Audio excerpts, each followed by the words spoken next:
Hey everybody, welcome back to the Work with What You've Got podcast. My name is Devin, aka Dina Chaitanya. This is episode number 20. Yes, can you believe it? I didn't know that I would make it this far. They say that if you've passed, I think, 10 episodes on your podcast, it's going to go the full mile. So this is episode 20. We've doubled the level that we were supposed to have, or that podcasts usually stop at. So that's really good. I'm really glad to be here. Thank you for tuning in. Thank you for supporting me, and thank you for supporting all my guests by tuning into this podcast.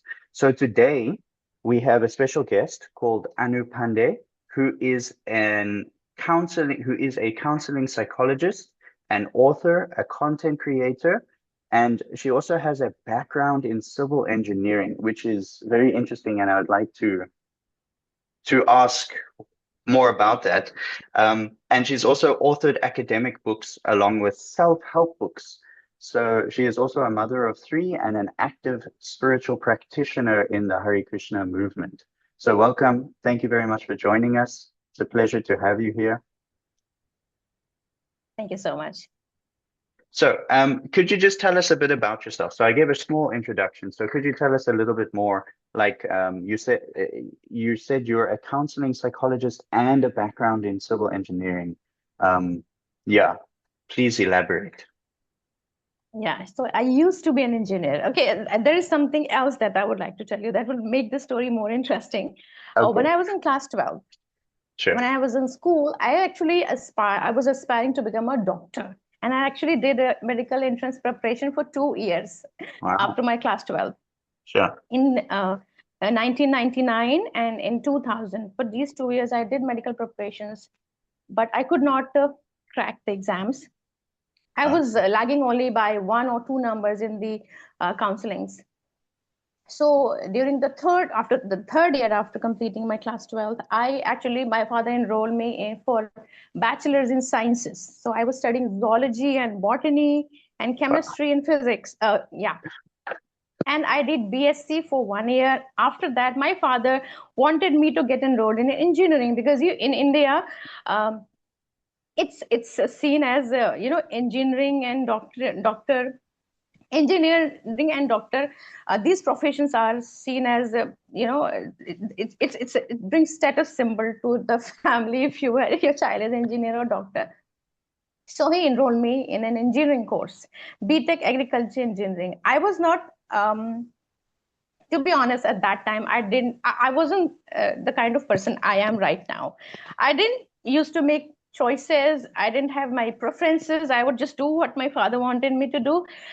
So he enrolled me in Indian college and I started doing BTech in agriculture engineering. And since it wasn't my passion or anything, it was just escape from all that stress of getting into engineering college and then doing the BSc and all that. So I was actually happier when I was doing BTech. Mm, But it was never my plan or anything. mm, So I did my BTech in agriculture engineering for 4 years in college. And after that, I was placed in a BPO and I was working as a technical associate for Washington Mutual Bank, America. I was in- working in India in a BPO. I worked there for interesting. 1 year. Yeah, then I worked with another Australian, it was, I think, customer care. Mm. Then I worked with HCL BPO. I was working for British Telecom. And then I got married. And I had to leave my job and I became housewife for 2 years. You had After to leave that, your job I because you wanted to, or because it was the tradition um of the culture? actually I was raised my parents raised me to become a working woman, but the family I was married into, they were not very used to all that. So the Ah, compatibility was not there. So I thought yeah. it would be good if I leave job. And my husband was in a good job. He was Okay. teaching in college. So I thought it would be good if I become more compatible as a daughter-in-law, as a wife. So I left my job for Mm. 2 years and I was just raising my son. I was pregnant and then I was raising my son. And then I started to feel like, no, I need to work because everybody was asking me, why aren't you working if you are so educated? Mm. And there was a lot of pressure from my parents also. And Mm. my husband and in-laws also wanted me to work. It was just that In my family, I was the first educated girl. And in my husband's family also, I was the first educated daughter-in-law. So we were, families were transitioning from women always being housewives to women being now professional. And I was taught, my mother taught me all the household work and everything. And at school and college, I studied everything. So I had both the qualities. I could look after children, I could look after chores, and I could carry my work also. But my husband wasn't trained to look after house and children. So Mm. it was nobody's fault. It was just that families were transitioning from that level to that level. So, but I could feel that everybody desired that Anu should have a career. So I said, okay, let's start again. But this time they didn't want me to work in a BPO because you have to go to work at night. Because Yeah. when you work for America or any other country like that, so you have to work at night, and families were not okay with. Yeah. Even my own father wasn't okay with that. So I started working in a college. I was teaching in a college, Oh. but I was educated in agriculture engineering, but I was working in civil engineering. I was teaching subjects I was never taught. So I literally studied civil engineering from scratch, everything. And I was working so hard. I was preparing lectures entire day, and next day I would go to college and deliver those lectures. I had to literally prepare for 3-4 hours to only for 45 minutes in the college. It was very difficult. Wow. But I so desperately needed a job, and there isn't a lot of vacancies for agriculture engineering graduates. So I was working very, very, very hard. And somehow I carried that job for 2-3 years. And after that, it was difficult because I was also parallelly doing my MTech in civil engineering so that I can get the degree and promotion and all that. But it Wow. was very difficult. My son was suffering at day boarding. They were not taking very good care of him. I was so exhausted. I was carrying everything, childcare, Yeah. household work. I was studying, preparing lectures so that I can deliver. I was also studying for my MTech. And this MTech also, I didn't choose that. This job, I didn't choose. My parents chose that for me. My husband chose that for me. So basically, my parents chose everything for me. And I was kind of girl at that time who didn't know what she wanted. I was so disconnected from myself. I would just Yeah. listen to anyone and start doing anything and would exhaust myself, work like a donkey. I was that kind of person. So then at time, a point came when I realized that nothing is, all this labor is not worth, because I was suffering, my son was suffering, and I was a horrible mother at that time because I was so stressed all the time. Also, I was not able to save anything or to invest anything. All the money was coming and going.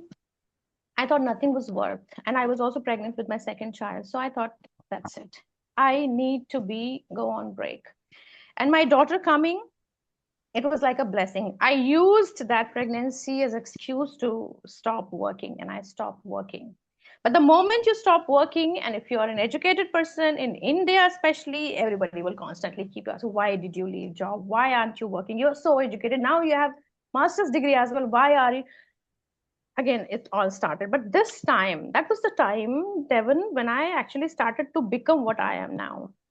Wow. And now, I'm going to continue to become a better version of myself, someone who wants to live for myself, someone who knows what I want, and someone who's connected. That was, I think, first instant when I thought, no, this isn't the life I want for myself. This was the second time I was thinking. And I left my job and I started taking care of my children. But nobody was happy with that. You're so educated and you're sitting at home, you're not earning money, you're not bringing any fame to the family, and what's the use of educating you and all that. So I continued not working for very long. But then I started to work on myself. So I started studying psychology.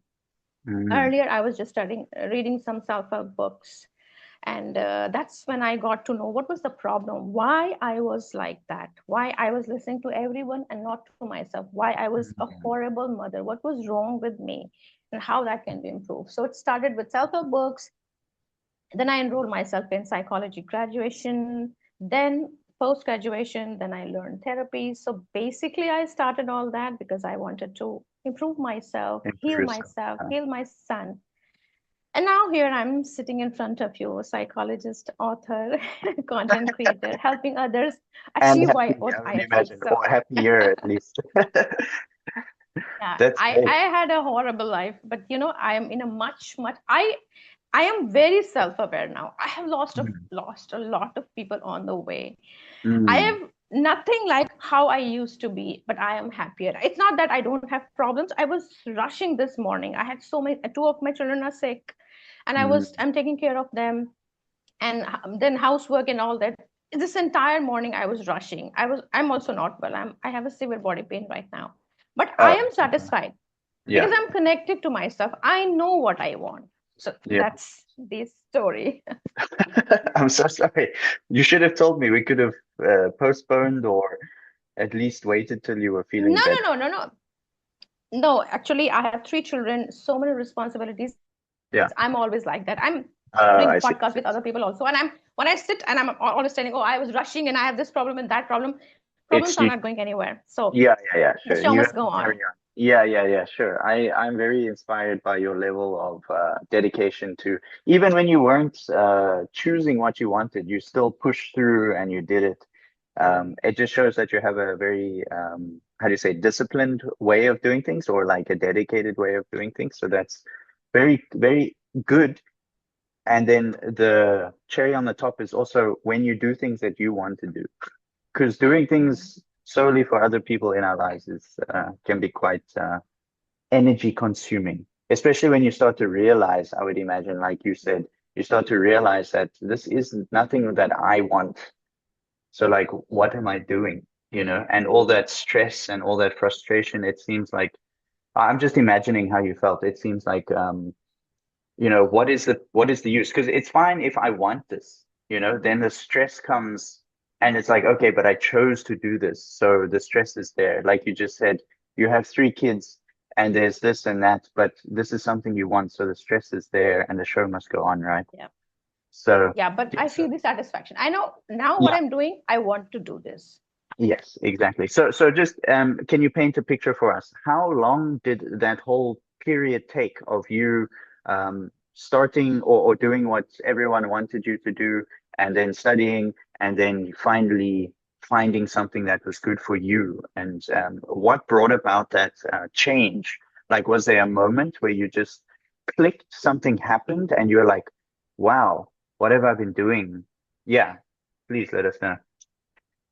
Well, there was this moment. It happened 10 years ago. I'm not currently in position to share all the details about that. Maybe one day I will, but right now I don't feel safe telling all the details. But it happened 10 years ago. I was literally at rock bottom. That's all I can say. But that was the moment I realized I have to have my back. Yeah. If I want to make my life better, I have to have my back. And now I have to think about myself. I have to prioritize myself. Otherwise, nothing is going to change. And one thing that motivated me the most was my child's selfless love for me. Mm. As I said, having a lot of stress and anxiety and complex trauma, I was a horrible mother, but his love never changed for me. So my son, my eldest son, who is 18 years now, his Okay. unconditional love for me, that was the thing that shocked me.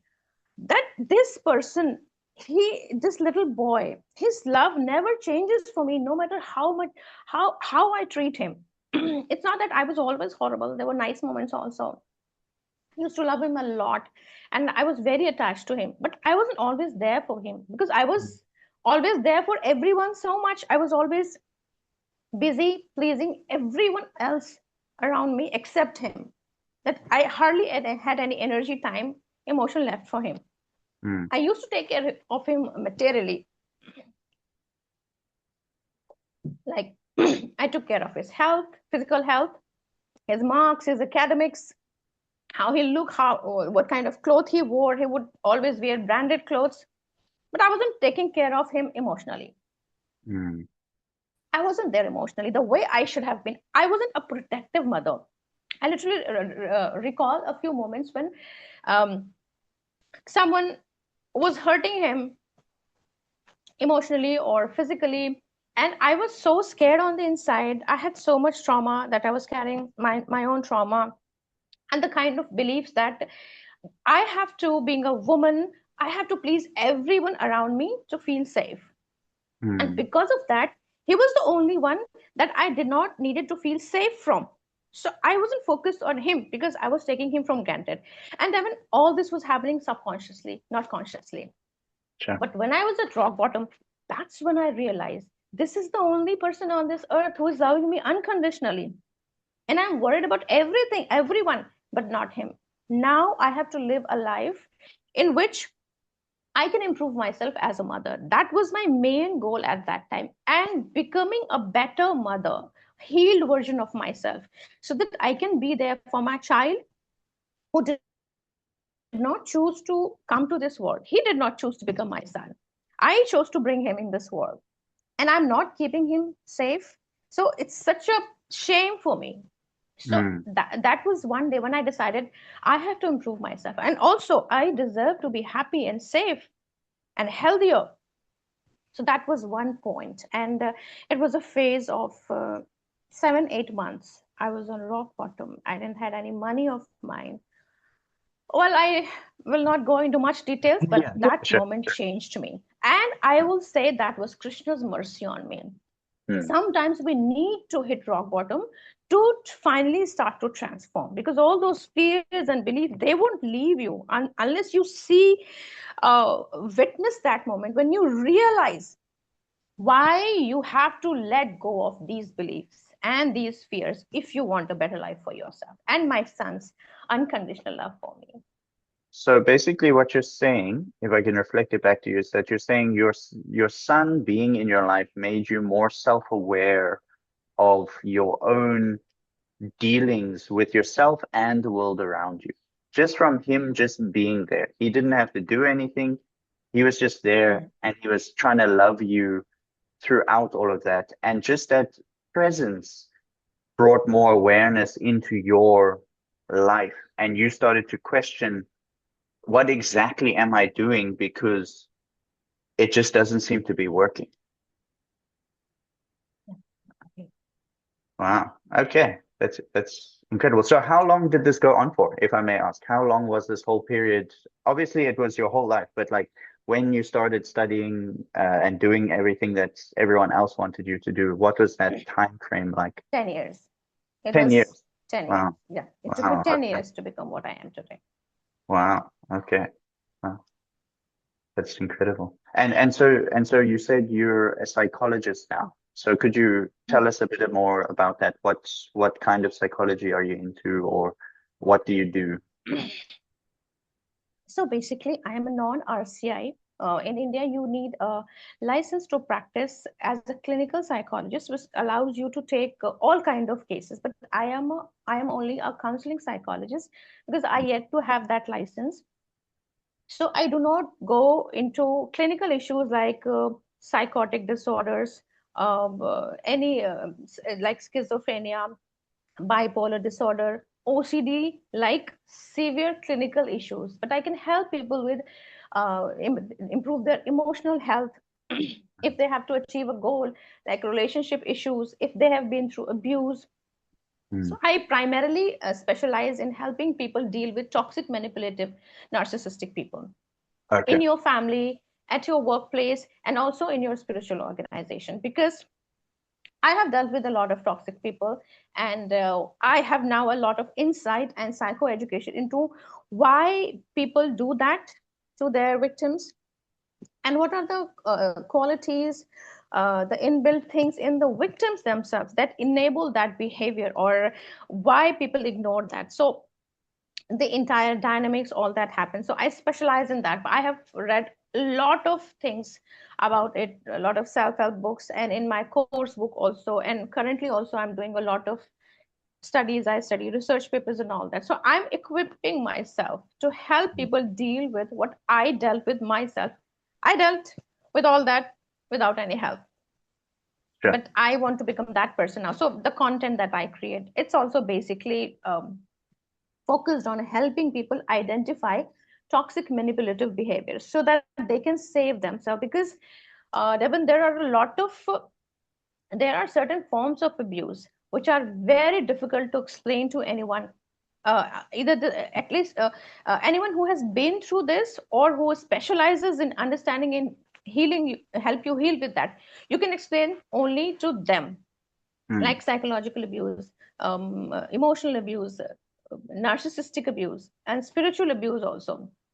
These are the subtle forms of abuse that cannot be explained to anyone, and people struggle to express that I am being abused. And sometimes people are not even aware that they are being abused. So I Mm. help people recognize, find the red flags, understand the patterns, and if needed they can explain it to others in the technical terms, in the psychological terms, so that they can have a better life, and they can um, eliminate toxic people from their life, and create space for positive people so that they can have a better life.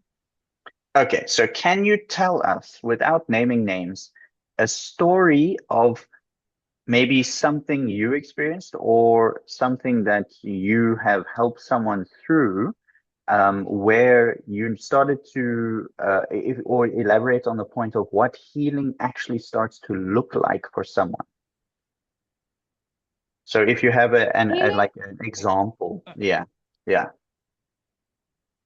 Sure. Healing. So a lot of time clients come to me and they are trying to rush the process of healing, and then they leave because they think that they are not healing. That's what I would like to elaborate today. Healing is never like a straight line in which you feel healed, more and more healed every day, unless you are. It's not like that. Yeah, It's yeah, like that. It's like yes, this yeah, sure. also. Healing. So one day you will feel like, oh wow, I am healed, nobody can trigger me, and next day can trigger you and you can shut down for 3 days. Mm. So if anyone is in the process of healing, they have to always remember that healing is not a straight line. It's messy and it's non-linear. You have to always remember that. Mm. And but how do you know if I'm Yeah, actually healing? Is this messiness, is it because of healing, or is it just my life is a mess? So the yeah. sign would be, when you start to heal, you will be less triggered than before. Mm. The moments in which you spiral or shut down, they will become less frequent. Their intensity will also be less. Also, some people think that healing means I will be become like numb. There will not be any emotion. However, it will be opposite. There will not be any numbness. If you were with someone, I cannot name my clients for ethical reasons, but Mm. I will just tell the general form. There Yeah. was this client who was with a narcissistic partner for 20 years, and she was numb because when you are going through something that you cannot change, so you learn the helplessness. Your subconscious mind learns that this is what I have to live with. There is nothing that I can do about it. So your brain starts to shut down. Instead of, if trying to figure, if someone has tried to figure out what to do about this situation for years and they could not get to a conclusion, so for to help oneself from getting crazy, from going insane, the brain shuts down. I Mm. am done with figuring out and there is no way, so I'm shutting down to save you. So to save us, nervous system sometimes shuts down and people go numb, and they think that they are healing or problem has solved. But no, it's your psyche trying uh, uh, to protect you. But Yeah. if you get into Survival mode therapy, kicks in. Yeah. yeah, Yeah. survival mode kicks in. But when you get into therapy or counseling and you start to do the work, the empty chair work, the questioning, the journaling, that's when the emotions start to come up. And now you are frequently becoming angry, sad. There is a lot of grief. So these are the signs that you are healing. Sometimes people confuse, and I had a client who would get confused. Why am I crying so much these days? Why am I so angry? If I'm healing, I should be better. I should Yeah. be feeling less. But that's Yeah. the thing. When you start to heal, that's when you allow yourself. Therapy allows you, counseling allows you to feel what you're feeling. All the things that you had suppressed, they have to come up once. It's like you have a glass beaker in which there is mud on the bottom and clear Mm. water on the top. When you stir it, it will look like that there is more dirt in the water now. But what the truth is that it was always there. It was just on the bottom. You The could bottom. not see it. You could not feel it. But when you stir it, it comes. And now you are all overwhelmed. Oh, this much of anger, sadness, grief. And sometimes it becomes difficult to handle that. So Mm. that's why it's important to assess which counselor or which therapist is best for you. Mm. Sometimes some people have so much trauma. I have another client, she has so much trauma that we never talk about what hurts her, because she could get so stabilized that I may not be able to destabilize her. Yeah. And then there are some trauma therapies that need the client to be stabilized to some level before we do any healing work. So Sure. healing brings a lot of emotions. So if you were numb for a long time, but now you're feeling all these emotions, it's because you are healing. But the nice things are also, you don't always feel helpless when you have these emotions, because these emotions are coming with the psychoeducation, and you have inside, okay, so this is why I'm angry, Mm. because I have been hurt. Now I have compassion for myself. Earlier I was abandoning myself. It's easy to be numb around an abusive person when you're abandoning yourself. But when you develop compassion for yourself, when you want to protect yourself, your inner child, that's when you get angry. Mm. How dare you do that to me for years? I also deserve love, respect, and safety. How could you make me feel unsafe for years? I'm also worth safety and all that. So that's when anger comes up. But now you will always realize that it's happening because I have love for myself. If we Mm. stay patient in the healing journey, you will develop self love. So there will not be frequent spiraling, there will not be frequent shutting, and there will not be self judgment.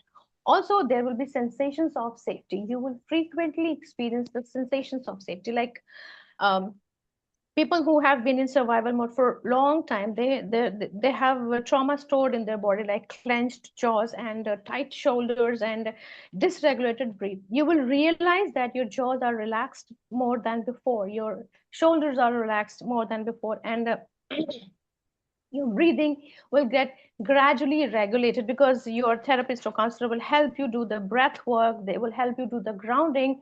You will feel more connected with your body, you will be able to It's identify like the senses in your body. developing a new normal, because obviously Yeah, the it's person the new has norm. thought that what the chaotic situation was before, or however they Yeah, lived, or however they were treated, that's normal. Somehow our system kicked into survival mode to adapt us to the situation in whichever way we decided. And that's what we considered normal. So we just kept telling yeah, ourselves, oh, it's okay. No, it's fine. This is all right. yeah, Until one point when the system, when you really wake up and there's a part of you, whichever part it may be, that realizes that this is not normal. Something is wrong here, or yeah. something is off. And so, yeah, that's interesting. So going back to your client, who we won't name, obviously, can you just take us through a general idea of what happened? So she was with someone who was very narcissistic, and then what was the trigger moment for her? What was the why did she seek help, or yeah, Well, it was mostly emotional abuse, but then physical abuse happened. That's when she filed uh, police complaints, and that mm, complaint led to more abuse. That's mm, when she realized. And also, she was advised by some of her friends and families that you need to seek the help. sure. Oh, I see, I see. And what has your experience been like with something like that? Um, you said you've dealt with toxic people as well. So could you just tell us a brief story if you can or you're willing? All I can say is that I did know the harmful patterns. I was very used to abandoning myself. I had this Yeah. belief that it's my responsibility to keep everyone feel happy. Everyone Yeah. should be happy around me. But with psychoeducation, when I read the work by great psychologist, I wasn't psychologist myself at that time. I was just reading books by Pete Walker and Lundy Bancroft, and then a lot of people like that, and that's when I got to know about these things, that these are dysfunctional beliefs. You do not need to please people to feel safe. A safe person would not want you to abandon yourself, Mm, would not want you to constantly please them. So I learned about the patterns that I had, the beliefs that I had that were dysfunctional. And I also learned the difference between the toxic people and healthy people. At that time, I didn't know. I thought um, everyone in this world was like that. And if I be more and more nice, if I abandon myself more and more, if I please them more and more and sacrifice more and more, I can win anyone's love. That was the most mm, toxic belief that I was myself carrying. And I realized that was not true. You cannot make anyone fall in love with you, or you cannot make anyone care for you, even if you have a blood relation with them. If they are toxic, they are toxic. And they are going to treat you irrespective of how you treat them, or how you want them to treat you, or how you feel for them. It's mm. them, it's not Yeah, you. yeah. Was the best thing that I realized, the most important thing that I realized that changed everything, was that it's not you, it's them. Mm. Sure. And so you've touched on a few questions that I was going to ask. So I want to just jump back to one. Um, so the question that was coming to my mind is what kind of people heal others without even knowing it? But I want to rephrase it, and I want to ask you personally, was there a person that just made you feel very safe when you started to realize all of these things? And what did that person do? How did they make you feel safe, if there was someone like that for you? Well, to be honest, there were a lot of people like that in my life. Hmm. I had a So, lot of toxic people, but I also had a lot of nice people. But yeah. back then, I did not realize the difference. But now I do. When I look back, when I know, Uh, understand the difference between these, now I can very easily point out which of these people were very healthy hmm. and which were not. And a lot of people would be watching this podcast because I will share it. So I still not feel very safe naming the Oh, safe I see. people and unsafe people, because Sure. a lot of unsafe people are closely related to me. Hmm. And it will create a chaos in my life. Maybe one day I will share, but not right now. And a lot of safe people are not related to me at all. Hmm. Some of them were not even my friends, they were just strangers. But when I was in college, I had a lot of amazing people around me, Mm. my And friends, so my what did they do? roommates. What did they do? How did they make you feel safe? If you could paint a picture Yeah, for us, like take us sure. back into a memory where you just I'm sure there was a moment where you just felt like maybe this person is different. Wow, I feel so calm. Like I don't have to perform. I don't have to feel like I have to please this person. Or was there a moment like that for you? Yeah. Yeah, so as I said, at that time I did not realize, but when I look back the memory, now I can tell you there were a few moments. Like Mm. one of the moment was when I was in college, it was my first year, and my friends, along with their other friends who were not my friends, a group of lot of people, they arranged my birthday party. That was my first birthday party, which was arranged in such a large scale, and I wasn't spending any money because they knew that I was not very rich. I come from a Yeah. middle class family, and some of my friends were very rich, so they did all the arrangement using their own other friends who were not even my friends. And it was lunchtime and the classes were over for the first half, and they took me to the college canteen, and I saw there was this huge cake. That was the Wow. biggest, hugest cake I ever cut. And I was so happy and so overwhelmed, and there were so many people waiting for me. uh, i had I had three best friends in college: Priya, Sabita, Manjita. Along with them, they had other friends. It was Prashant, it was Madhav, it was Anand, and other friends. I think Ravi was there, Harsh was there. They all collected money. They were all students, they were not earning, but they saved money from their pocket money. They made arrangement. They brought a huge cake and a lot of snacks and cold drink and everything, and they invited everything, and they made me feel very, very, very special. So this is one moment. I didn't do anything for them because it was first year and I was a very shy and introvert girl. I was not doing, because before that and Mm, after that also, I have done so much for other people. I have sacrificed so much time, energy, emotions, money for other people. And in return, there were some people in my life that didn't give me anything, not even basic respect. mm, Instead, they exploited me, used me, abused me. But those college friends, they were so innocent. I didn't do anything for them ever. And college life had just started and they did that for me. So it was very, very special. For it wasn't about money, it was about the effort. They could not have done because I never did anything for them. And even after that, I could not financially do anything for any of them. So that mm, was one moment that made me feel really, really special.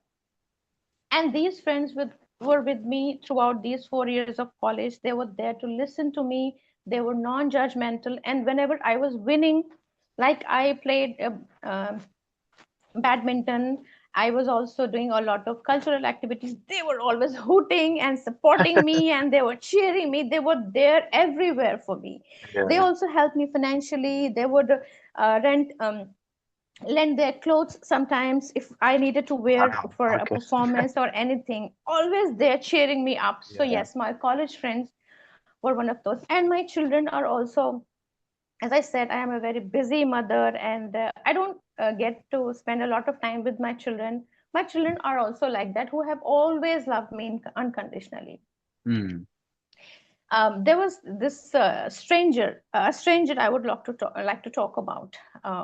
Once, when I was 19 years old, I was almost kidnapped at a bus stop, and a wow. stranger woman who was old, she was old lady, very thin and lean and thin woman who physically looked very weak. She came and she rescued me from four men. She didn't use any power or anything. She used her brain. She tricked them into thinking that she was my relative. She came Uh, and she started talking to me as if she knew me, and then she yeah. took me to a safe place, and then she helped me reach my home. She Wow. was very intelligent. So she's one of those people that helped me, believe in, who helps me believe in humanity. As I say, I have Yeah. had a lot of toxic people, but then these people. So these are the people that make you that there are still safe people in this world who do not Yeah. want you to abandon yourself. They are there for you, and these people are for other people also. Yeah. So these are some of the moments. There have been other moments also when I started creating content, and so a lot of strangers. When you become a content creator, it's not your family members or friends who come to support you. It's mostly strangers. You would have experienced that And too. and So I used to think quite heavily into it, and I was like, but my friends were so like cool with me when I was just the normal guy, but now that I've started sharing and creating things, it's like none of those people are there anymore. I mean, maybe one or two, but very rarely. And I started to think too deeply into it, I would question like why? Like we were so close, and now all of a sudden it's just like the not the friendship is gone, but the support isn't there anymore, or the that same level of how do you say, reciprocation isn't there anymore all of a sudden. But I slowly started to connect with other content creators who went through exactly the same thing. All of a sudden, for some reason, actually, these there people, are two things. Actually, yeah, Devin, there are two things. yeah, There's one more thing that we don't realize. It's algorithm also playing games, creating sure, this problem between friends. They don't show. I think they don't show our posts to them. They would show them only the kind of things they want to show, and yeah, it has to do something with the content and not with the creator. That yeah, is also one of the things. But then, yeah, it's always, every content creator would say this. It's always the strangers who support you more. Your friends will also see your status, but they will not hit like. Your family members yeah, and relatives will see, but they will secretly see it. They will not hit any like, comment, share, but strangers would come. So any stranger that came in my way and helped me in any way, that it includes you as well. Mm, to help me grow as a content creator, as a author, as a psychologist. So I'm also grateful to these people also. This is what healthy, this is what matters to me. So for my life, I would give credit to these strangers also, who came and supported me, because I'm not doing anything for these people, but they are still coming and supporting me. mm. So, okay, that's super amazing because yes, I relate to that. And it's very intense, that experience you had. I'm sure you probably have had some other, you said you've come from quite a, how do you say, troubled past, to put it lightly. Mm. So what are the things that you personally did to take you from those chaotic moments to bring you into more peaceful moments? If you can also, again, try and paint a picture for us. I'm a very visual person, so I love to hear a story of what has happened, because then I can visualize, I can put myself into your shoes. Or even if you have again, a generalized story of someone you've worked with, and the chaotic moment and the steps they have taken to slowly create peace for themselves. Yes, please, if you could do that.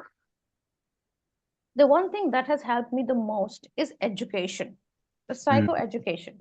And for other people, see, everybody is not going to become a psychologist in order to change. People usually go to therapy to change. mm, But the same thing happens there.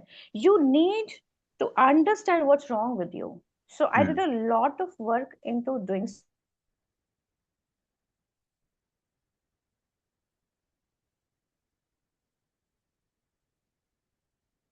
What initially started. So I did a lot of education. I would journal a lot, and I would journal and I would write about the problems that I face, the feelings that I have. Initially I didn't know what was wrong. mm, I clearly didn't know that it was other people, toxic people, the abuse. I didn't have the word abuse also in my mind, or exploitation mm, in my mind. I just knew that I was sad, and I thought that I wasn't trying hard. I should be pleasing people more around me. And it included everyone, even the stranger. Even when I remember being at a salon, barber shop once with my son. And this person, my son was, I think, 4 years old at that time, 4 or 5 years old. He was very young, and he wasn't handling my son. He was handling my son very rashly.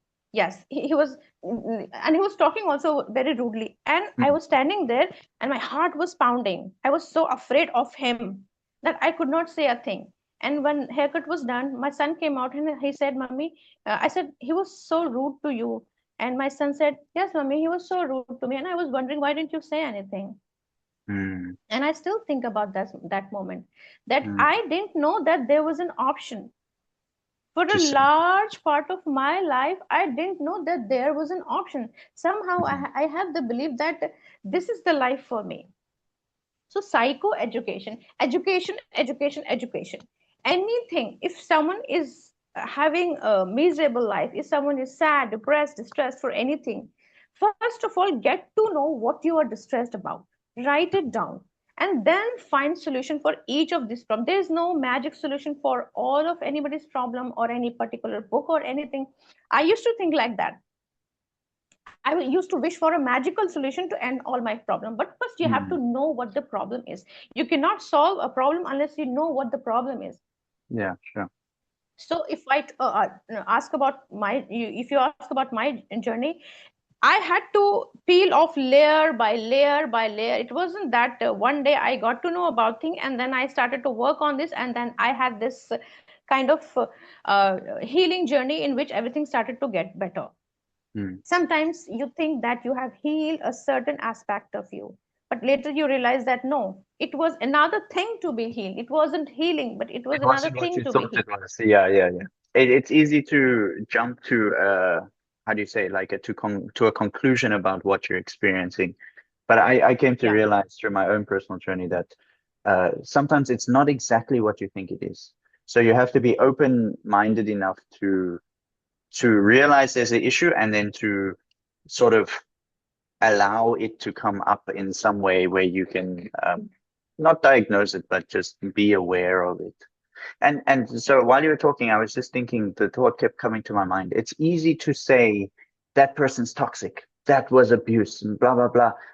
They're all the issues. But I also think that healing, it brings you back into a point, at least for myself, it's brought me back into a point of understanding that yes, that it may be the case, but when you start to love yourself, you start to realize that it's my boundary that matters more than someone else's actions. And a boundary isn't blaming someone and isn't saying you need to change, because people will be people. And if a clown is a clown, then there's that saying, you don't try and change the clown, you just stop going to the Stop circus. going to the circus. Yeah, Yeah, exactly. because And this that's is, a yeah, I boundary. came across this. Yeah, I came across this phrase somewhere. Why are you being mad at clown for being a clown? Why don't you ask yourself, why do you Why do keep you going to keep the going? circus? It Yeah, was, exactly. I love this quote. It has Yeah, helped me so much distance myself yeah, from why do you meet them? Why do you give your energy and time? Why do you respond to their text? You stop doing that. So it's yeah, your responsibility also. yes, yeah. And it's not that, because if we get, I realize if I get caught up in negative emotions because of someone negative, then I'm also being negative.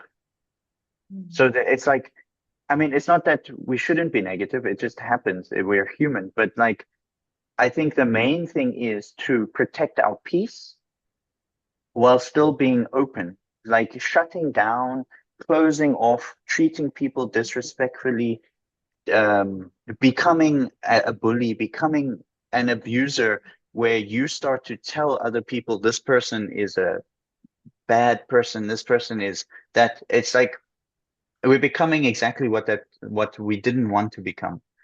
So I've just seen with myself that protecting my peace in a way that if I notice something and I can do something about it, then by all means do something. If I cannot do something, then I'm not gonna speak badly. I'm not gonna get angry. I'm not gonna do this. I'm just gonna protect my peace and say that's something I don't want to be involved with. Let me go and do something or But connect with someone that's better, because there's yeah. thousands of people out there that will be one way, and then there's thousands of people out there that will be in a way that suits us better. So yeah. Anyway, it's just interesting to not get caught in it still, because I Yeah. used to Yeah. and I still do sometimes. Yeah. Hmm. Yeah. There's one more thing that it's very important. If someone is trying to heal, there is one very important thing that to Mm, keep in mind. You also think about all the times when you have been toxic and accept that to yourself. If you cannot, mm, it's not possible for you to go and say sorry, accept that to yourself. It can bring, because you will realize that there were times in your life then when you too were toxic to someone, and when you realize that mm. similar thing was done to you by someone else, it will be easy for you to forgive. Forgiveness is important, but don't force it on Yeah. yourself. But Yeah. when you see yourself in the same position as an abuser or toxic person, it becomes easier for you to forgive people who have done you similar things. Mm, So introspection is also important. You too have been abusive, so you can go ahead and say sorry, apologize, or make changes in your attitude. Or people ignore that part. So nobody is completely victim. We too all mm, have been toxic in some relationships or friendships. If you find yourself, this is also a sign that you are healing. mm. It's a part of healing, realizing where you were wrong. That is also important. Yeah, because it's not always that someone is Hmm. acting negatively because they choose to do. I think it's a big a moment that a light bulb for me is that not everybody is choosing to act negatively. So sometimes it's a very unconscious thing. This is literally just a byproduct of how this person was brought up. They had no choice in the matter of which parents they got, the situations they went through in life, and so on and so forth. And so this person is just a living, how do you say, a living picture of every experience and person they've met. And sometimes that these people have met the worst people that they had no choice in meeting. And so this person is just a byproduct of that. And that doesn't mean you overlook the negativity that the person is bringing, because it's still something they are choosing, even if it's conscious or unconscious. But it's not that they are intentionally, or it's not always that the person is intentionally choosing to be like that.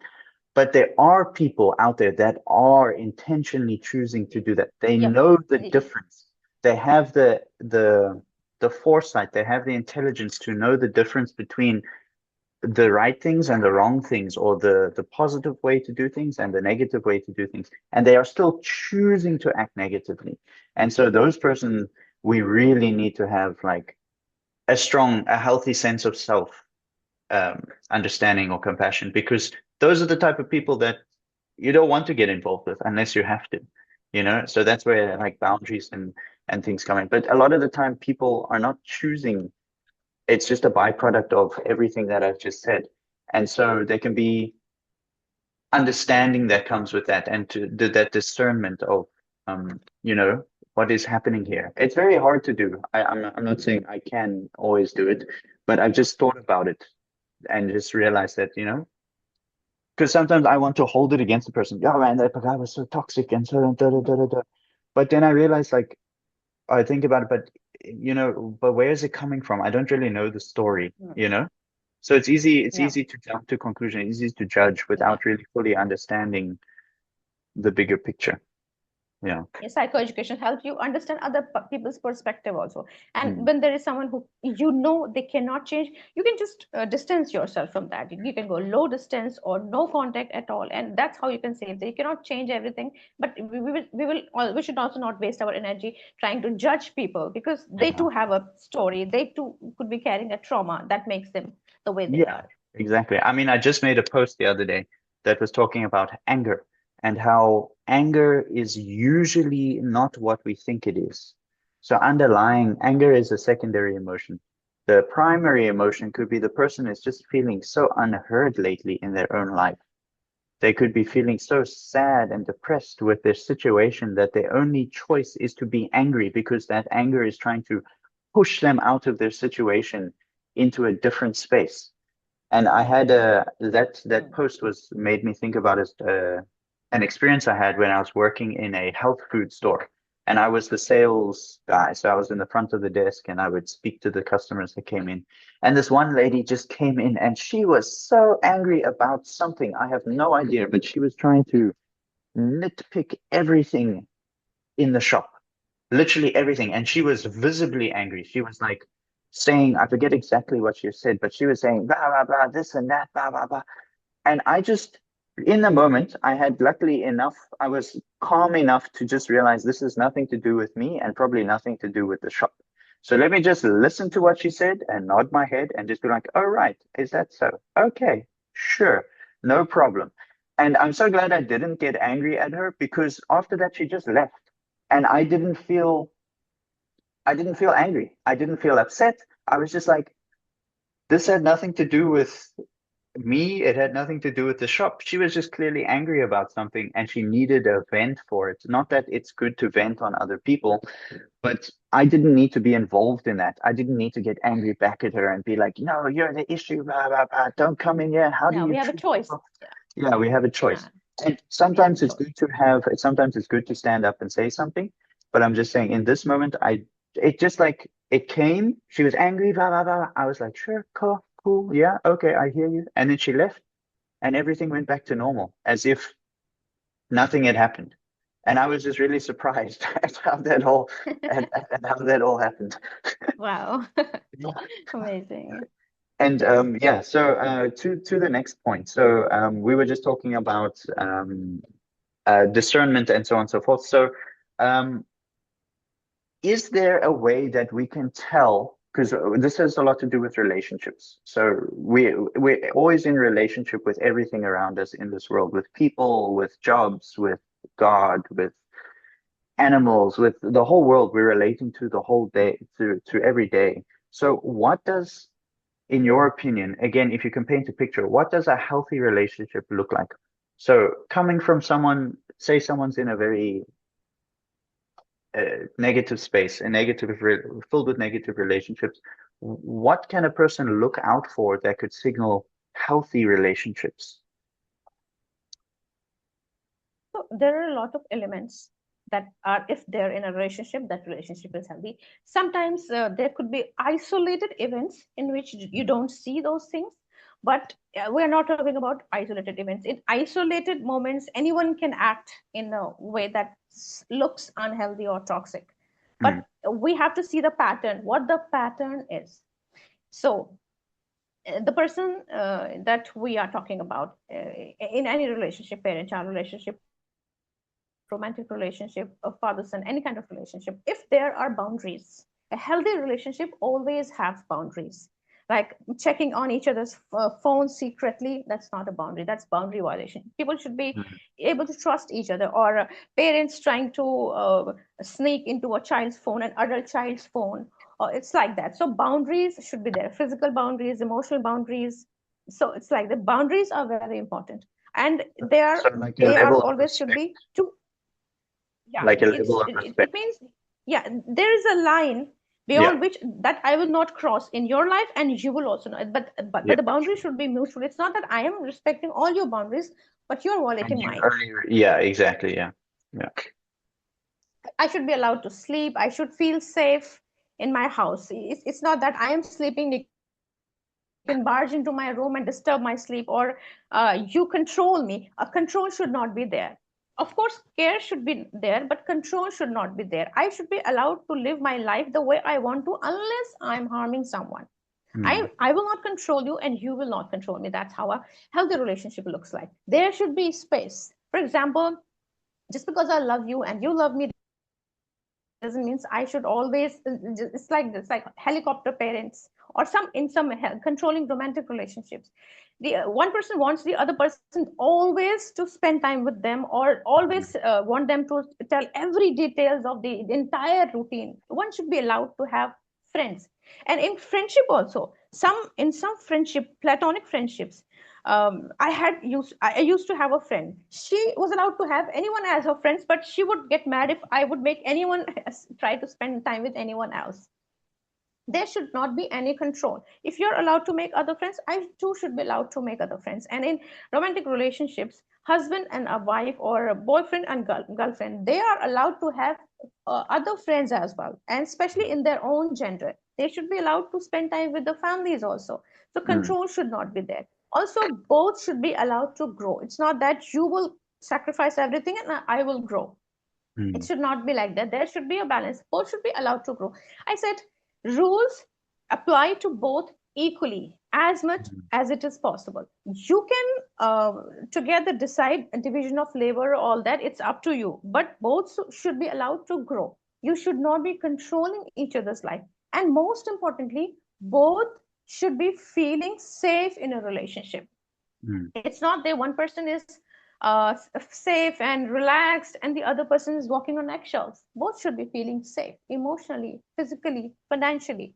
There should not be any jealousy, not even on the subtle level, because if you are closely related to a person, and even if on the subtle level there is any amount of jealousy, the other person will be able to detect. I will celebrate your success and you celebrate mine. We both should be happy with, and that's how a relationship grows and thrives, where both are happy. Mm. If one is happy and the other person is not, this relationship is toxic, and it will affect, and usually the toxic person thinks that I am in a good position, it's only the other person who's suffering, but actually both will always suffer. When both are happy, then it will be good for both of Yeah. them. And no, obviously no mind games. As I said, even if the toxic behavior is on subtle level, it will Mm. affect the other partner, and Mm. they will be able to detect it one day. Mm. There should not be any subtle sabotage of career or other relationship. You will see some relationships in which partner would want partner, or parents would want their children to be available for them all the time, and they would try to sabotage other relationship. It usually comes from place of insecurity. If I'm Yeah. insecure person, I would want my children to be available for me all the time. If they are happily celebrating their father's birthday, their friend's birthday, I will feel insecure. If what if they get close to them? This is a sign of toxic behavior. I should allow the person I love to have nice time with other people as well. No, and more, and then there should not be self abandonment also. Just because I love someone doesn't mean I have to abandon myself. Now, this is toxic behavior in myself. If I think that because I have seen, I can think of a person, I will not tell you that person's name. She's actually a client. She abandons herself in all her relationships. And when the other people don't do the same, she gets mad. She She thinks gets angry. that's Yeah. how you show love. No, that, Mm, yeah, that's not the way to show your love. Show love to other people only to the level where you don't have to abandon yourself. Because if you do so, you will expect the same from other people. And if they love themselves, they will not abandon themselves to show love to you, and then you will get mad. So, whose fault is it? On the outside, this person might feel that this person is hurting me, but what is happening actually there? You are mad because they are not abandoning themselves. For example, they need to take rest, they need to go to doctor, but you want to go out and hang out and watch a movie, and that's why they are canceling the plan, and you're mad that they're abandoning you. But it's not true. They are actually not abandoning themselves for you. And so this is the boundary. You should understand that right now they need themselves more for themselves than they need mm, you, then you should be needing them. mm, Then, and another very important thing, there should be healthy conflict resolution. In mm, some relationships that look very ideal on the outside, but when there is a conflict, they don't know how to resolve it. They will either shut down, stop talking, stonewalling, or they will just fight and get mad at each other, or they would just not say anything at all, keep walking on eggshells, and keep stuffing everything inside them and not saying that. That's not the right way. mm, In a healthy relationship, both people, both partners should be allowed to talk about the problem that they are facing, whether it's about their personal life, household, children, or the other part. They should be allowed to talk about the problem that they are facing, and then both should be capable of resolving it in a healthy way.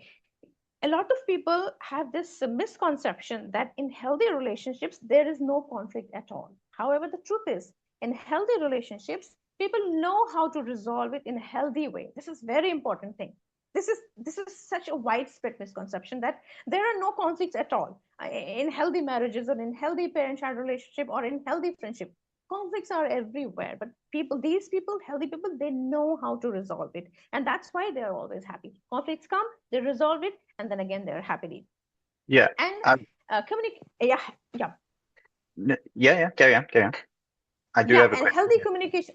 Yeah, yeah, communication style. For example, if I am feeling hurt about something someone said to me, and I will just go and start to accuse them, use an accusatory language, that's not a healthy communication style. Mm, I'm not talking about abusive relationship. In abusive relationship, it happens a lot. People talk yeah. in that kind of language, and it's Mm, it's okay for them.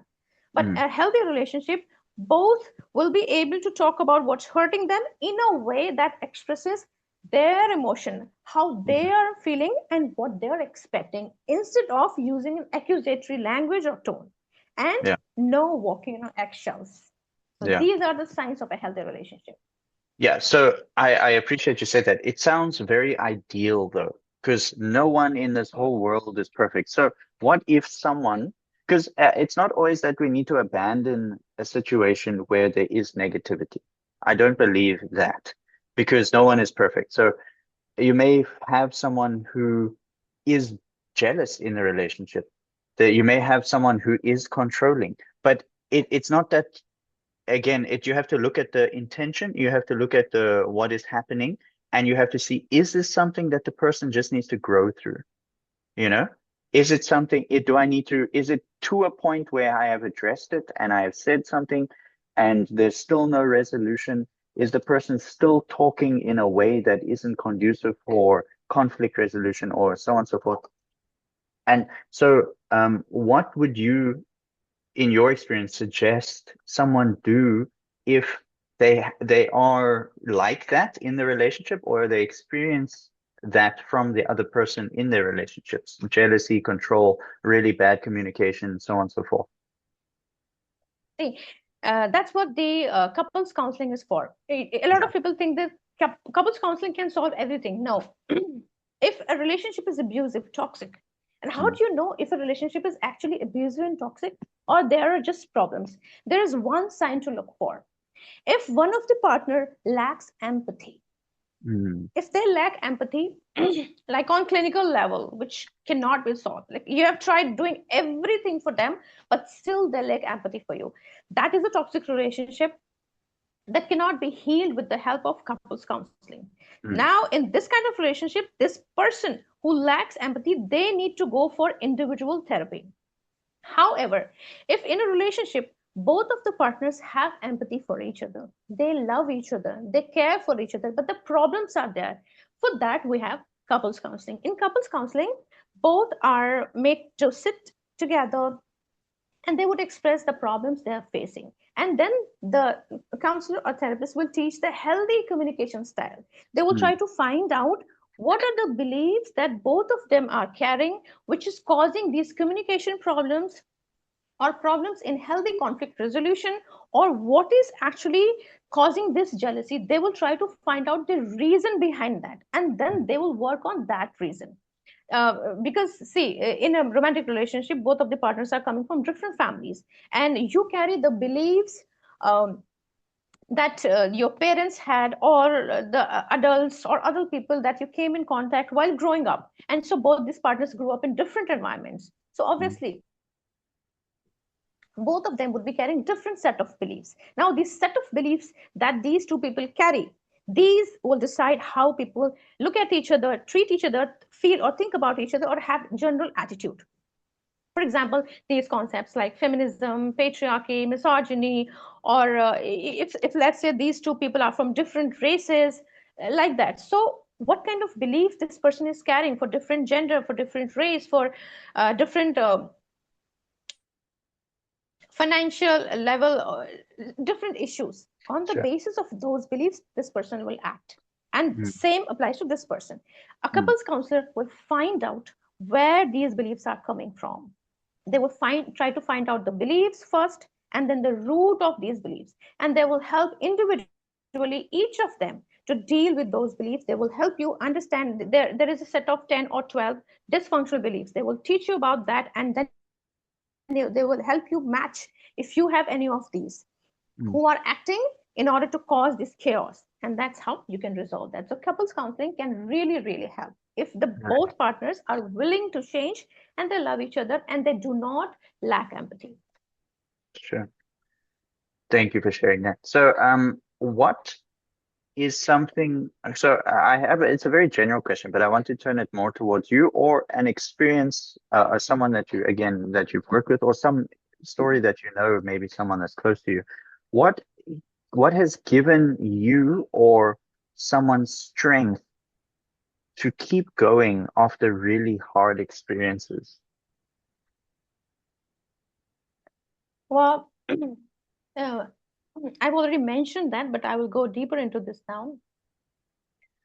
If I was a single woman, if I was unmarried or a childless mother, childless woman, I would have chosen a different path. Mm, But I chose this path. It was because of love of my children for me mm, and my love for people in my life, even though some people who've not been very nice to me, but my love for them. So I think love and care is a very powerful thing that can help a person,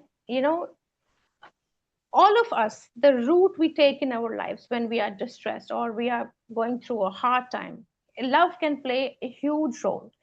mm, The values that you carry, the purpose that you have in your life, these are the things that decide how you will, uh, you know, what turn you will take in your life, or what choices that you make in your life, like your purposes, your values, or the tiny hopes that you have.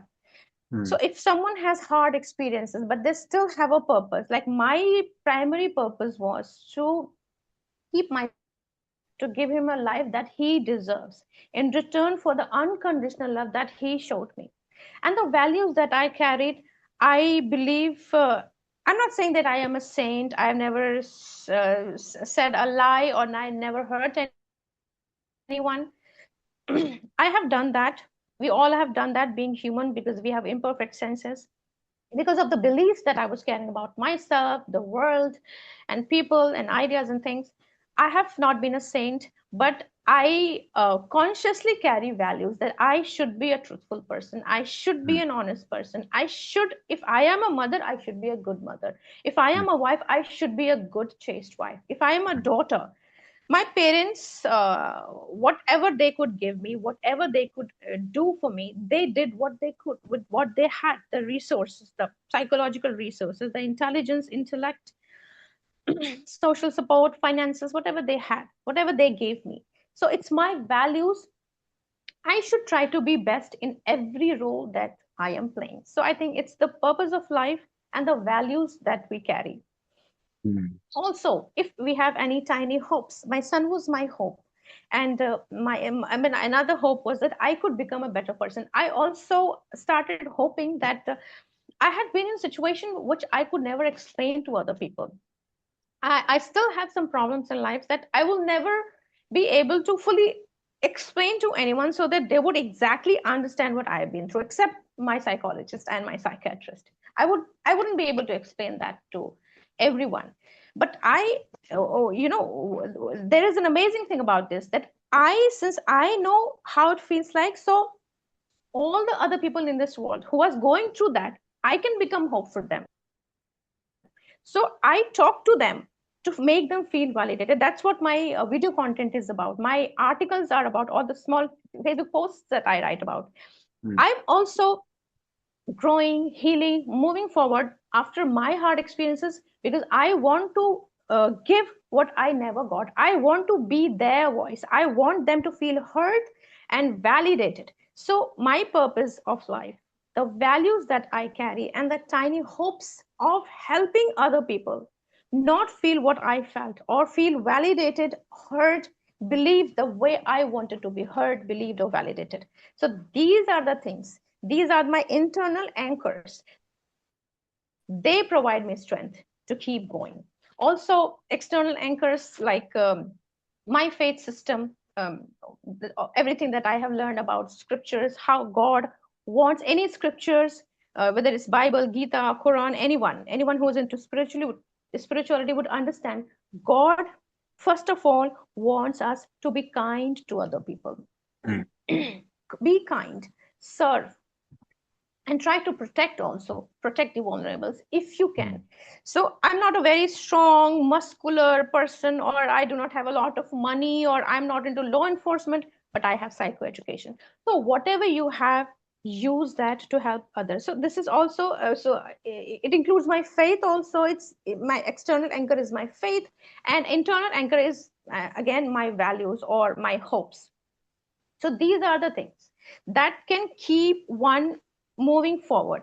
I i face sometimes, time comes when I momentarily feel hopeless, but these things, whenever I recall, oh, I have this purpose, I have these values, I have the hope that I can be there for other people, and then I have to be a better mother for my kids, I have to break the generational patterns of generational trauma, the financial trauma, all that. I have to break all these patterns. And my faith, most importantly, God is watching and He wants me to be this kind of person. So these are the things that keep me going. So resilience, it does not come from positivity, fake positivity.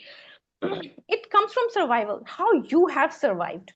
Mm. So these are the things that help me survive, and now these are the things that keep me resilient.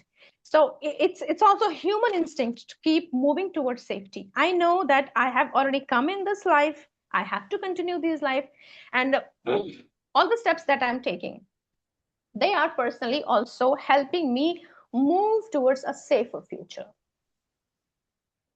Okay, interesting. So basically, what you're saying is that being guided by principles or values has helped you to keep going. So even though a situation was making you feel otherwise, or there was, I would just call it chaos for lack of a better word, but having some idea of some sort of values and having all of these things helped you to just go to the next step, do the next thing, even if it was just get out of bed and wake up, and then do the next thing and then do the next thing. Okay, that's very interesting. So I have this question is in two parts, and I think it would be the closing off question. Um, what is the most beautiful experience you've had And this can be, it doesn't have to be like a positive experience, but like the most beautiful experience you've had in your journey. And what is something beautiful that you've learned from working with people? So you can answer both or one of those. Yeah. I will briefly answer both of these. Mm, So I don't know if I should credit myself for that or God, but when I was new into spirituality, I always had belief in God. And when I got associated with my community, I was doing intense practices and rituals, and there was a structure. So I was more into all of that. And I got to I've read a lot of literature, my scriptures and everything, and I felt closer to God. And I don't know if it was God. My deities, when my deities arrived to my home, I don't know if it was me, if God inspired me on the inside, or if he did some miracle on the outside. But there was this time, I think, when you listen to what God wants you to do.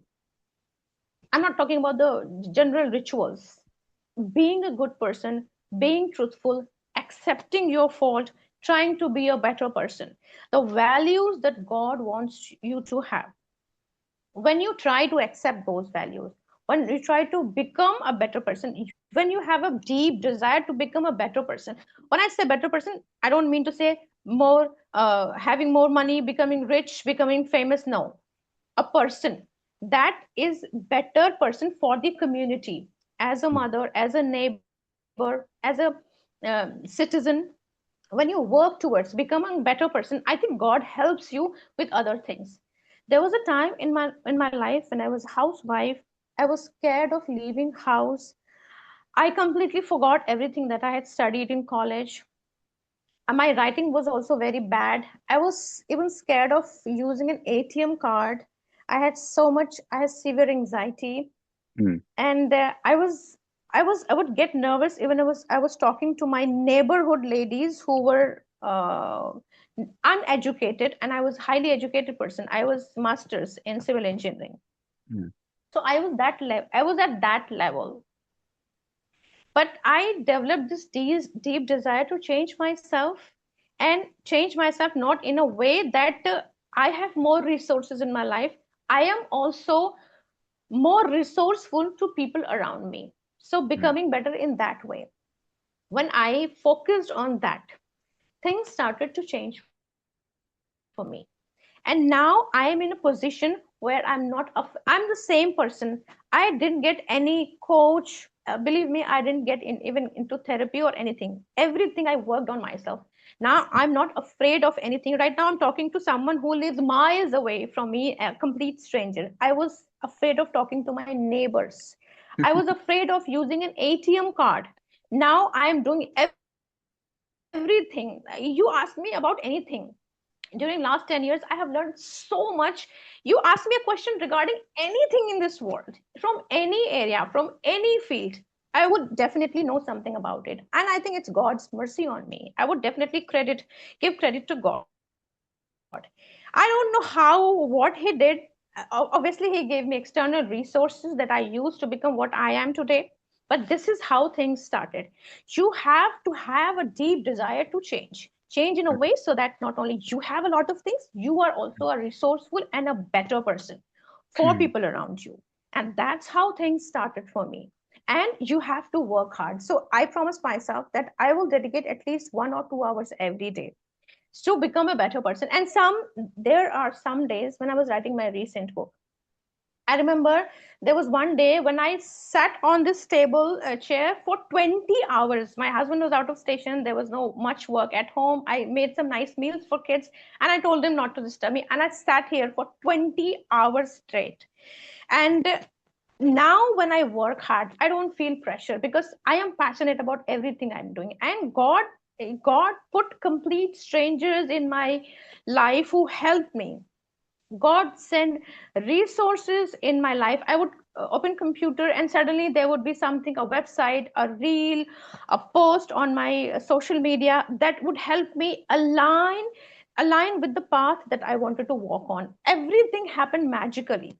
Mm. It's algorithm also, because algorithm also works that way. Mm. But I think God made that happen, because I had this deep desire at one time where everything started to align. Everything started to align. There was one time when I was preparing for medical, then doing BSc, then doing agriculture engineering, then going for a BPO, then becoming teacher. Everything was so unaligned. Everything was so unaligned. But now everything I do, it's automatically aligned. And that's how that desire and that persistence, God's mercy on me, he putting strangers and resources and people in front of me, and none of the people who came in my life who helped me in this journey were my friends or family members. Everyone was a complete stranger helping me one or the other way. Teachers, colleagues, friends, strangers, you one of them, helping me grow. Sure. So this is how it all happened, and now I am here today. And what was the second question? I'm sorry. um So the first question was, what is something beautiful that you've experienced in your journey? And the second question is, what is something yeah, beautiful people. that you've Huh. seen from working with others? Yes. So while working with others, I have seen that it gives a hope for me as a counselor, as an author, that they are amazing people. And I usually work with people who have been through abuse. There are so many people who've been through abuse, and because of that abuse, they have lost their sense of self-worth. They don't know how worthy they are. They don't know how beautiful they are. And because they come and share everything with me, I know how caring they are, Mm. how much they care for their parents or friends. But people don't understand, because they are chronic people pleaser, they are chronic self doubters. They doubt themselves first, and they Mm. are ready to abandon themselves to go out of their way. They remind me of the unhealed version of me, the person that I was 10 years ago. They are on that stage, so it gives me an immense hope that I can keep getting better. Mm. And I can help a lot of people, because I have been through exact journey, exact steps that I have walked. I can help people walk through that step, but they have to first believe. And I've also seen that a lot of people that society abandons or society mocks are actually amazing people. The society loves people who are charming, who are Mm. extrovert, who look Confident. like hero, Yeah. confident. But actually, all these people who are silent, who are invisible, who are sad, They're a some of the student most beautiful people. Yeah. Yeah. sitting lowly in the canteen, who does not have any friend, eating. This person could be most empathetic. He Mm. could be having most empathy in this entire class, but people don't know that. So these people who think they are broken people, they are actually the most wonderful people. They have so much empathy, and they are so intelligent. Sometimes I come across people who are not able to function properly because of the mental health issues, but they are so intelligent. They have so much insight into their problems, into the issues that they are seeing around themselves. And since they know that I won't be judging them, they talk to me confidently. And that's why I know that they are so amazing, intelligent, and good people. But when they are around general public, they know that people will mock them. I have been in that position when I was college. I used to mock people. I was with my gang, and it was a normal thing. We were all kids, and Mm. that's what kids do in school and college. You would always mock someone who does not looks very nice, or Yeah. someone who is Somewhat shy. different. Yeah. So yeah, but now as a counselor, I see that there could be very, very nice people, very intelligent, very empathic. If you actually people choose popular people, intelligent people, popular, famous people as their friends. But these people who sit silent in the class, who are shy, who are introvert, who don't talk, who might look weird because of their neurodivergence or ADHD that they have, or anxiety they have, they can be actually very, very good friends, Mm. very caring, and they can be very safe, emotionally safe people for you. So these are the hidden beauties that people are not aware, because they won't express themselves, because they know that they would be judged, they would be mocked, and why would they open up to someone who they know that would be judged? Would So this is yeah. society's norm, to mock people like that, who are not cool and happening and extrovert and most of the toxic people, narcissistic people, they are very cool, they are very smart, and everybody wants to be their friend. If you have seen that movie, a lot of girls, teenage drama movies are like that, in which there is a girl who is very Yeah. narcissistic, and everybody wants her to be their girlfriend or their friends. But actually, the nice people, the boys or girls, safe people, are boring people.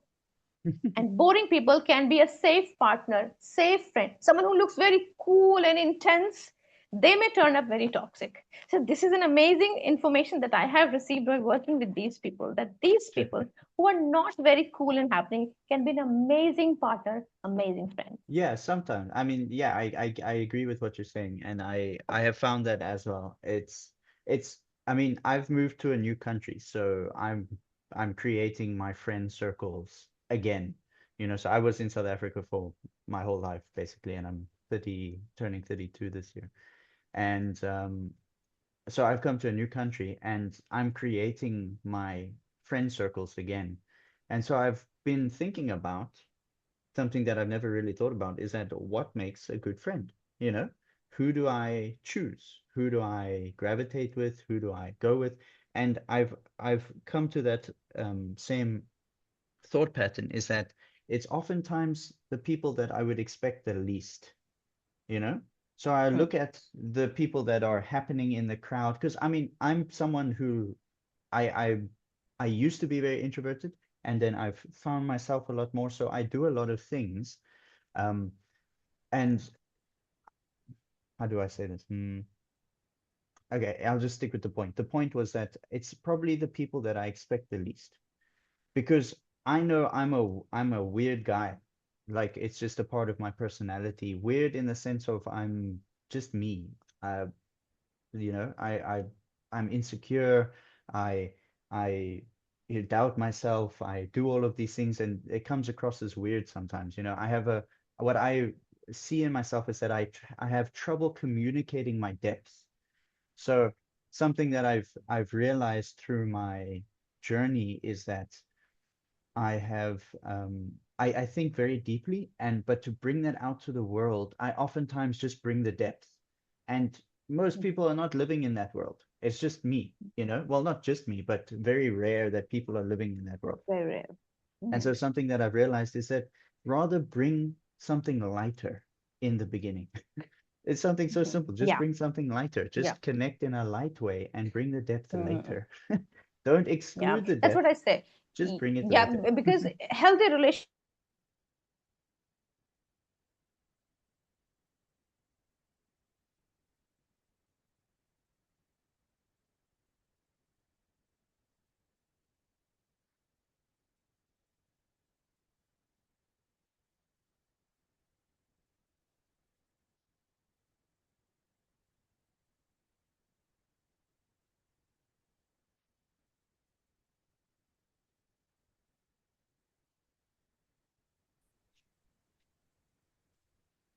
Okay, I have no idea what happened. I think there was a glitch in Zoom. So, yes, just carrying on with what you said. The last part I heard was, yeah, anyway, just Yeah, you can I carry said on with that it. healthy relationships always start slow. Any Mm, relationship that is very intense in the beginning, that's called love bombing. If a mm, relationship starts very fast and very intense in the beginning, it's the biggest red flag. We mm, must try to have friendships or romantic relationship. They should always start slow, and mm, that's the healthy way, so that you can understand each other, assert your boundaries, and test each and see if the other person is respecting the boundaries or mm. not. And if it starts very intensely, it's almost always toxic. Yeah, sure. Okay, so thank you very much, Anu. I really appreciate this chat we've had. Thank you for sharing your experiences and your insights. It's been very enlightening. So you Thank you said so much. you've written a few books. So what I will do is if anybody wants to get in contact with you or your books, they will find it in the description below. So I'll put it, this video is going to go on YouTube. The main video will go on YouTube, but I'll share it to Facebook at some point as well. But in the YouTube Mhm. description, there will be if you have a website link or just social Sure, medias. I do. I Okay. have a website as well. Okay, so if people want to contact you, where's the best place that they can contact you?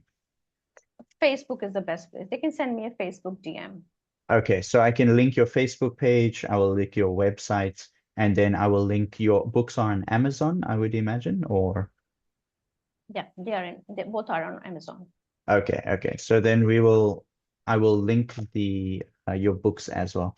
And yeah, so is there any closing message that you would like to share with the people watching? Yeah.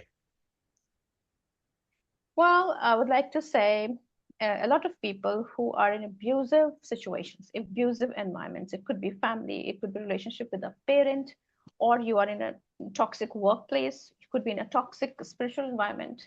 When you have been there for a very long time, and so when you have been there in that situation for a very long time, people develop learned helplessness.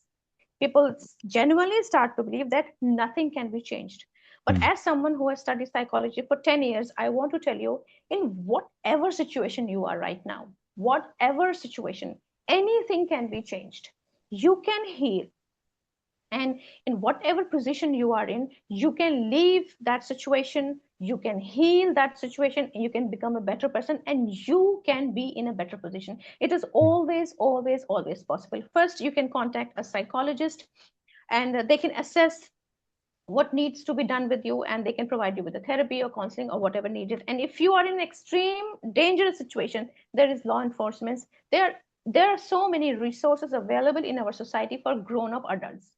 If you were raised by toxic parents, you might have this learned helplessness that this is how my life was always, and this is mm, how it is always going to be. But it is not true.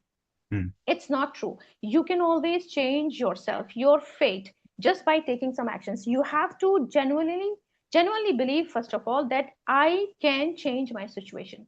I can get in a better position. Once you start to believe that, start to look for the resources, and you can always have a better position in your life. You can heal no matter what situation you are in. You can always heal. You can always have a healthier, safer, and a better life, emotionally, psychologically, financially, in terms of relationships, in terms of your environment. You can always be in a better position. Please mm. believe me and try to work on yourself. It's possible. Thank you very much. I look forward Thank to you.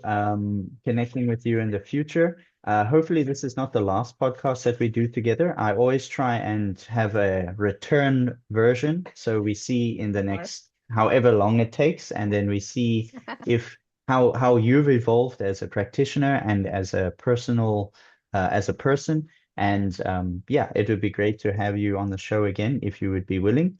And yeah, Same here. thank you very Yeah, much for I would joining like to us come today. back. Okay, Thank awesome. you. I appreciate you very much. Thank you. Thank you very much. Bye.